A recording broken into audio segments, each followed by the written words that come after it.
Sean todos bienvenidos. Reciban un cordial saludo. En esta ocasión compartiremos el tema Mecanismos de defensa, parte 4.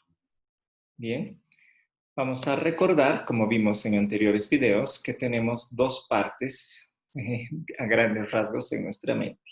Aquello de lo que nos damos cuenta, que es la conciencia, y aquello de lo que no nos percatamos, que es el inconsciente. Ambos aspectos están divididos por la represión, aunque tenemos un área inconsciente, preconsciente que tiene algunos elementos tanto inconscientes como conscientes. Bien, los mecanismos de defensa se encuentran en alguna de estas tres áreas, más en el inconsciente que en el área consciente. Bien, ¿qué es un mecanismo de defensa? Recordamos que ante un problema que afecta al yo, se produce justamente un mecanismo de defensa para protegerlo de esa amenaza, actúa generalmente de forma inconsciente, brinda una solución a corto plazo, pero si se perpetúa llega a ser perjudicial. Bien, vamos a ver en esta ocasión la formación reactiva. ¿En qué consiste? Sucede que nosotros tenemos un problema en el inconsciente que otra persona genera, ¿no? Es decir, hay algo en esa otra persona que nos molesta, que no lo soportamos, ¿bien? Genera algo que va al inconsciente, ¿no? Bien, entonces, ¿qué es lo que va a ocurrir? Si ese aspecto, digamos, es algo negativo, ¿no? Entonces, lo que va a surgir como mecanismo de defensa es algo positivo hacia esa persona, ¿no? Es decir, es algo que sale, digamos, en el polo opuesto a la reacción que nos produce la otra persona. Bien, entonces imaginemos, ¿no? Un niño que sufre bullying, ¿no? Por parte de otro compañero en el colegio, ¿no? Entonces, lo que hace la otra persona, ¿no? En este caso el acosador, ¿no? Es tratarle mal, ¿no? Entonces es algo negativo, ¿no? ¿Y qué va a hacer en compensación, ¿no? Por formación reactiva? El niño que es víctima va a tratar al acosador mejor, o sea, va a tratar de caerle bien, de hacer cosas, favores, digamos, a esta persona que le está agrediendo. Entonces está reaccionando de una forma completamente opuesta a la que cabría esperar en esta situación. Bien. Y ahora veremos qué ocurre si es que fuera al revés, digamos, ¿no? Bueno, perdón, primero veremos la definición. Es reaccionar de forma completamente opuesta a los deseos inconscientes, ¿no? Y obviamente es algo inconsciente de lo que la persona misma no se da cuenta, ¿no? ¿Qué pasaría si fuera por el otro lado algo positivo, ¿no? Esta persona, digamos, goza de nuestro gran aprecio, ¿no? Y más bien se genera algo negativo, ¿no? Algo contrario, ¿bien? Entonces, esto lo vamos a ver más claramente con los ejemplos, ¿bien? Ya hemos dado uno, digamos, con el acosador. Ahora pasemos a ver otro, digamos, ¿no? Digamos que es una persona, ¿no? Que genera mucha envidia, ¿no? Por decir algo, ¿no? Soy una persona inteligente, pero esta persona es muchísimo más inteligente. Yo tengo talentos, pero esta persona los tiene desarrollados, pero mucho más que yo, ¿no? Y me produce envidia y me da rabia que tenga tantos aspectos tan bien desarrollados, ¿no? Y yo no puedo, ¿no? Entonces, ¿qué pasa? Lo que me está generando en este ejemplo es lo que estábamos viendo en este caso, ¿no? Algo que me molesta, ¿no? Me incomoda en la otra persona, ¿no? Pero ¿qué es lo que se va a generar? En este caso, lo que puede pasar es que esa persona se vuelva un amigo, ¿no? Yo tenga la formación reactiva y en realidad lo convierta en un gran amigo, ¿no? Empiece a confiar en él, trate de ver cómo hacer las cosas y eventualmente llega a generarse muchísima confianza y llega a convertirse en una gran amistad. Lo que originalmente había empezado como envidia puede llegar a convertirse en una sólida y profunda amistad, ¿no? Entonces sería en este caso un buen resultado, digamos, de una formación reactiva. Bien, bueno, pero para entender mejor cómo funciona esto, Vamos a poner otro ejemplo, ¿ya? ¿En qué va a consistir este otro ejemplo? Vamos a suponer que es un chico, ¿no?, que está muy enamorado, ¿no?, de, digamos, una muchacha que está en su curso, pero que no se atreve a acercarse a ella, ¿no? Entonces, ¿qué es lo que va a hacer? ¿No? Él se imagina y dice, bueno, ojalá, ¿no?, algún día yo pudiera encontrarme con ella, digamos, ¿no?, sin la presencia de mis compañeros de curso, ¿no? Y una vez que yo estuviera con ella, ¿no?, yo le hablaría de las cosas. Yo sé que a ella le gusta, digamos, el rock, ¿no? Le gusta el rock. Entonces, a mí también me gusta el rock. Entonces, si ella, algún día me encontrara yo con ella, entonces yo le hablaría, ¿no?, y le diría, mira, yo también disfruto mucho el rock. Entonces, em, perdón, vamos a poner justamente el ejemplo contrario. Ay, ahora sí. Eso. Bien, entonces es una sensación placentera. Le adquiere a esa chica, ¿no? Entonces, imagina, dice, si algún día me encontrara con ella, empezaría a hablar de rock, le hablaría, este es mi grupo favorito, ¿y a ti qué te gusta hacer? ¿Cuál es tu grupo favorito? Y ella sé, entonces le diría, ese grupo que a mí también me gusta este y este y este aspecto de ese grupo, etcétera, ¿no? Ya empezaría a buscar la conversación y caerle bien a la chica, ¿no? Mientras está pensando en esa situación, está en el micro, digamos, ¿no?, está en un bus trasladándose, cuando alguien le toca en el hombro. Se da la vuelta y ella estaba a su lado. No se dio cuenta mientras fantaseaba, ella se sentó y ella lo reconoce y le saluda. Hola, le dice, ¿no? ¿Cómo estás? Tú eres de mi curso, te reconozco, tú te llamas fulano, ¿no? Y el otro tiene una reacción completamente contraria a la que a la que podría esperarse en esta situación, que sería, sí, sí, claro, y empieza a decirle todo lo que tenía planificado, ¿no? Pero no pasa eso, sino empieza a responder de una forma cortante, sí. Y ella le dice, mira, ¿sabes qué? Mira, veo que tu polera es de rock, a mí también me gusta el rock. Y él se queda callado, no dice nada, sorprendido, no dice ni sí ni no y se produce un silencio que continúa y continúa y él se dice, pero ¿qué ocurre conmigo? Así, ¿no? ¿Por qué no hablo? Y ella continúa hablando, ¿no? Dice, oye, ¿y a dónde estás yendo? "Ah, aquí cerca". Sí, cortante. Y entonces la chica se sorprende, ¿no? Y bueno, y le dice, bueno, ¿y qué opinas de tal clase que tenemos? Así, ¿no? Nada, así, ¿no? Entonces, y sin saber qué es todo lo que está pasando, ¿no?, se levanta y se va sin despedirse y en la próxima parada se baja inmediatamente, ¿no? Y la chica queda sorprendida, ¿no? Qué raro, ¿qué le habrá pasado a este chico, ¿no? Qué forma de ser tan complicada que tiene, ¿no? Y obviamente el muchacho no se da cuenta qué fue lo que pasó. Dice, pero si yo tenía todo hasta planificado de lo que iba a decir, lo que quería hacer, y ella me gusta, y yo quisiera tratarla de la mejor forma, ¿y cómo he reaccionado? Todo lo contrario a lo que yo quería hacer. No ha salido nada, es más, he hecho justo lo que no tenía que hacer.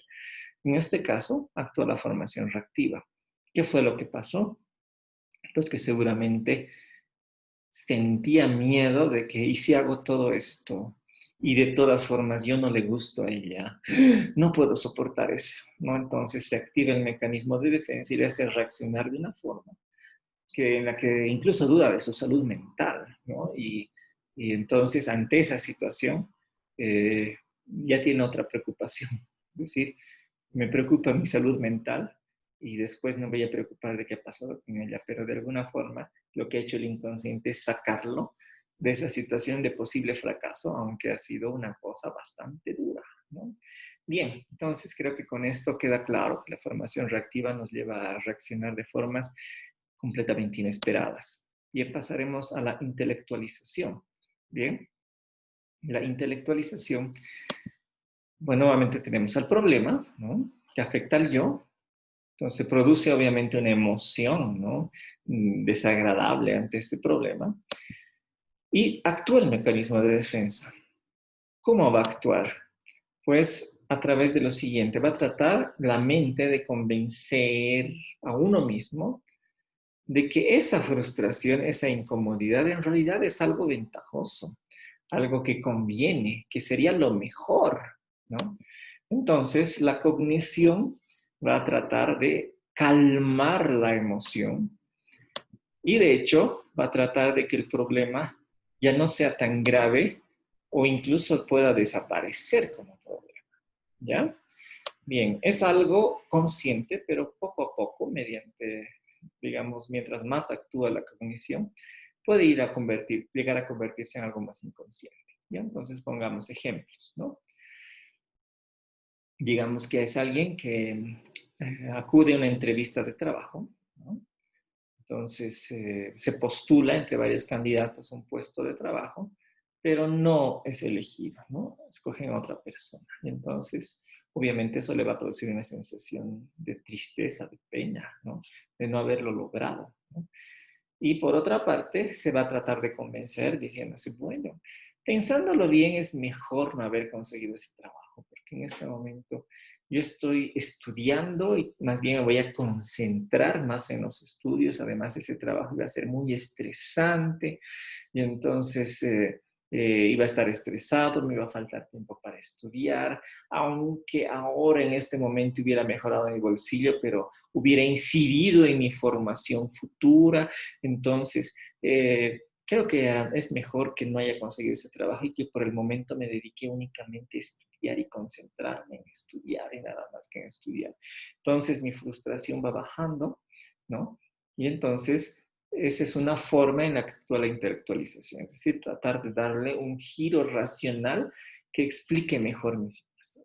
Bien, pongamos otro ejemplo más. ¿Ya? Supongamos que es un muchacho que se declara a una chica y ella lo rechaza y le dice, no, gracias, no, no quiero que seamos pareja, solo amigos, punto, ¿no? Entonces, obviamente eso le va a doler, ¿no? Le va a producir una emoción insatisfactoria, ¿no? Pero, ¿cómo va a convencerse? Va a decir, bueno, si es que yo hubiera logrado convertirme en su pareja, entonces, eso implicaría mucho tiempo, muchos gastos, invitarla al cine, a pasear, y ahora no tengo ni mucho tiempo, ni tampoco tengo dinero. Entonces, más bien lo que hubiera invertido en invitarle, etcétera, lo invertiré en comprarme una nueva computadora, porque al fin y al cabo necesito una nueva computadora. Entonces, pensaba comprarme una de segunda mano, ahora voy a poder comprarme una nueva y esa me va a servir muchos años y además, justo como estoy estudiando, me va a ayudar a, a estudiar mejor, porque es muy útil tener una computadora cuando uno está en la universidad. Entonces, ¿qué está pasando? Está tratando de convencerse a sí mismo de que eso ha sido lo mejor, ¿no? Era mejor, definitivamente. Y peor todavía si estamos entrando a época de exámenes, mucho peor tener pareja ahí. No, mejor es mejor por ahora concentrarme nada más en ese aspecto importante, ¿no? Del de los estudios. Y bueno, además, si subo el promedio, por ahí incluso consigo una beca. Entonces sí, fue lo mejor, nomás que ella me diga que no. Entonces, ¿qué está pasando? El proceso de tratar de racionalizar las cosas para convencerse de que no ha sido tan grave y tal vez incluso hasta sea mejor, ¿no? Bien, entonces supongamos, para remarcar un poquito más este punto, digamos que esa chica que me gustaba le ha engañado a sus parejas, ¿no? Entonces, por ahí me iba a engañar a mí también, entonces, mejor que no me haya arreglado. Bien, bueno, entonces, ¿qué está pasando? En todo esto se está tratando de controlar la emoción con la cognición. Pero en el fondo, ¿qué quería la persona? Pues sí quería estar con la chica, pero no lo logró y está buscando una forma de convencerse de que ha sido lo mejor. Bien, bueno, pasaremos ahora al siguiente mecanismo que consiste en la regresión. Nuevamente tenemos al yo, tenemos un problema que le afecta y el yo recuerda que antes en el pasado, pasado, en algún momento de su vida,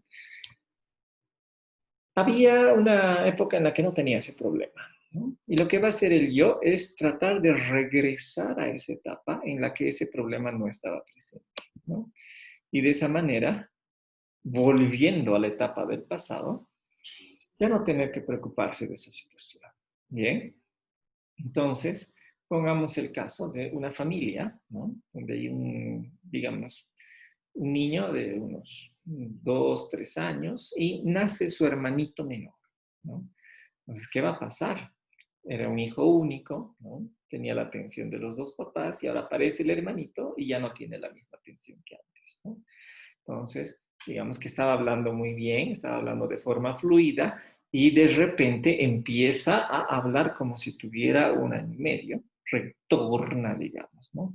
A una etapa anterior de desarrollo del lenguaje, ¿no? ¿No? Entonces, ¿qué está ocurriendo? Se siente incómodo, inconsciente y piensa que haciendo las cosas que hacía antes, ¿no? Va a recuperar esa gran atención que tenía antes de la llegada del hermano. Bien, obviamente esto es algo inconsciente, ¿no? Es algo completamente inconsciente. Entonces, esa es la regresión, ¿bien? Entonces, hay otras ocasiones donde puede producirse esta situación. Por ejemplo, digamos, si en una familia ha habido una enfermedad importante, digamos, que eh, a los 45 años, digamos, a la mamá de una familia le vino un cáncer fulminante. Entonces, cuando su hijo, digamos que tiene un hijo, ¿no? Y ese hijo ya está por cumplir 45 años, tiene miedo de que, llegada a esa fecha más o menos, digamos 45 años, él mismo desarrolle el tipo de cáncer que afectó a su mamá, ¿no? Entonces, en este caso, ¿no? Es como un hito, digámoslo, ¿no? Un hito, ¡pum! Que está ahí marcado, ¿no? Y entonces, eso lo preocupe y trate más bien entonces de volver a una etapa anterior y decir, por ejemplo, bajarse la edad y decir, no, en realidad yo solo tengo 40 años o no preocuparse para nada de sus cumpleaños, digamos, ¿no? Entonces tratar de alejarse de ese momento grave, importante, digamos, ¿no? En la vida pasada, ¿no? En este caso sería una cosa inversa, ¿no? Inclusive podríamos hasta relacionarlo con la formación reactiva. Bueno, pero pasaremos a otro ejemplo, un poco más claro, ¿no? Supongamos que es una persona que va a cumplir, digamos, alguno de los hitos, por así decir, que se refieren a la edad, ¿ya? Tomemos el caso de los años 30, 40 y 50, que suelen ser hitos más o menos importantes en el mundo occidental, ¿no? Entonces, bueno, y los años 20 también, es decir, cuando alguien cumple 20 años, no pasa de 19 años a cumplir 20, o tiene 29 años y pasa a cumplir 30, o 39 y cumple 40, ¿no? Entonces, ¿qué ocurre? Por ejemplo, en el aniversario 30 suele hacerse una evaluación de lo que ha pasado en esas 3 décadas de vida, ¿no? Y la gente suele decirse a sí misma, bueno, a ver, he tenido ya tiempo suficiente para buscar qué quiero en la vida, lo estoy realizando. He tenido tiempo suficiente para conseguir estabilidad, soy estable, ¿no? He tenido tiempo para lograr éxito, algún éxito, ¿no? Algo de éxito en lo que estoy haciendo. He logrado éxito, ¿no? Y cuando la respuesta es negativa, a veces la persona regresiona, por ejemplo, dice, bueno, yo no cumplo, así que quisiera volver a mis 18 años o a mis 16 años, digamos, retroceder el tiempo, una máquina del tiempo, volver a esa etapa de mi vida cuando yo tenía, digamos, un punto intermedio, 17 años, ¿ya? Bien, y entonces, ¿qué va a hacer? Va a tratar de hacer las cosas que hacía cuando tenía 17 años, hace más de una década atrás. Entonces, supongamos, ¿no? Bueno, tenía varios amigos adolescentes, entonces va a buscarse amigos adolescentes, ¿no? Me gustaba, no sé, vestirme como rockero, se empieza a vestir como rockero, ¿no? Eh, yo tenía una moto, se compra una nueva moto, ¿no? Entonces, ¿qué está pasando? O sea, está empezando a comportar como si tuviera 17 años, pero tiene 30 años, ¿no? Bien, entonces, ¿qué está haciendo? Está regresionando, está volviendo atrás en el tiempo, ¿no? Mentalmente, a la etapa en la que no tuvo ese problema que ahora tiene, ¿no? Esa situación. Entonces, es algo inconsciente, ¿no? Y en algunas ocasiones inclusive se da personas que ya están casados, tienen hijos, una familia estable y por el asunto de la regresión, ¡pum!, retornan de verdad y se buscan otra pareja, ¿no? Pero eso es solamente un mecanismo de defensa, ¿no? Y obviamente puede ser trabajado en terapia familiar. Bien, bueno, pasaremos a la compensación. Bien, tenemos el yo, tenemos un problema, actúa un mecanismo de defensa. ¿Y cómo va a actuar? Bueno, va a desarrollar una actividad que solucione indirectamente el problema que se tiene, ¿no? Entonces, puede empezar como algo consciente, pero eventualmente se vuelve inconsciente. ¿Cómo actúa? Bueno, el problema genera una emoción, ¿no? Entonces, lo que va a hacer la mente es trabajar eso, ¿no? Es decir, ¿cómo podría solucionar esta situación? Entonces va a generar un comportamiento que genere una habilidad. Y esa habilidad indirectamente va a estar relacionada con el problema bueno, inicial. ¿Bien? Entonces veremos. Digamos que es un muchacho que es tímido, muy tímido, ¿no? Tiene mucho miedo a acercarse a las personas del sexo opuesto. Entonces, lo que él dice es, bueno, lo que puedo hacer es ir al gimnasio y sacar una gran musculatura y convertirme en alguien atlético y apuesto.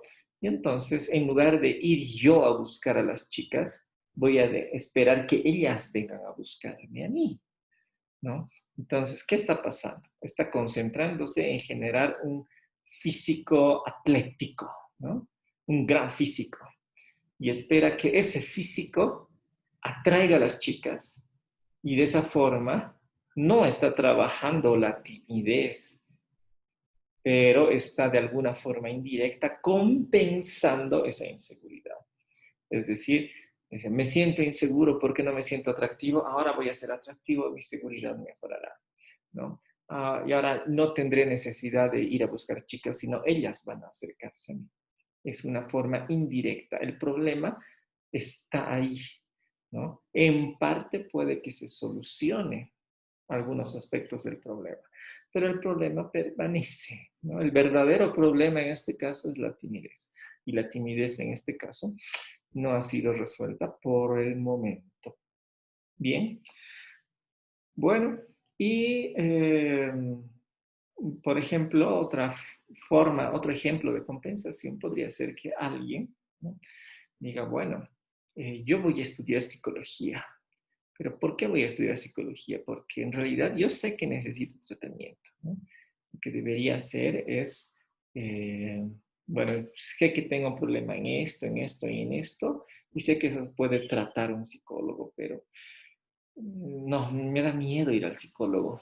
No quiero ir al psicólogo. Mejor voy a estudiar psicología, porque de esa forma yo voy a saber cómo se solucionan esos problemas y no voy a tener que pasar por el tratamiento, pero sería una muy mala decisión, porque en realidad, así sea uno el mejor psicólogo del mundo, pues los aspectos de su inconsciente están ajenos a su conocimiento, digámoslo así, ¿no? Y lastimosamente no se puede hacer uno mismo terapia, solito, no se puede, necesita de alguien más, ¿no? Entonces, ese problema no se soluciona, pero puede ser que en el camino se vuelva un extraordinario psicólogo, pero no ha resuelto sus problemas propios. Entonces sería una mala decisión, ¿no? Y de hecho, ¿qué pasaría si es que en realidad esa persona no tiene talento para psicología? Pues se frustraría doble, porque haría algo para lo que no puede desarrollarse y encima su problema no se resuelve. Entonces, en este caso, ¿qué convendría? Si identifica que hay un problema, entonces ir a hacer tratamiento Y una vez superado ese problema, si todavía tiene ganas y cree que tiene talento y le va bien, entonces métase a la psicología. Pero primero haga tratamiento. De hecho, en varias escuelas psicológicas se recomienda muy encarecidamente que cualquier persona que se dedique a la psicología en serio, profesionalmente hablando, sí vaya a terapia a resolver pequeños o grandes problemas que pueda tener en el camino para justamente descartar esta situación de que en realidad estoy yendo porque necesito tratamiento y no porque tengo una verdadera vocación para eso. Bien, bueno, les agradezco mucho por su atención. Los invito a visitar mi portal académico cuya dirección aparece a pie de pantalla. Muchas gracias. Nos veremos en otro video próximamente, Dios mediante.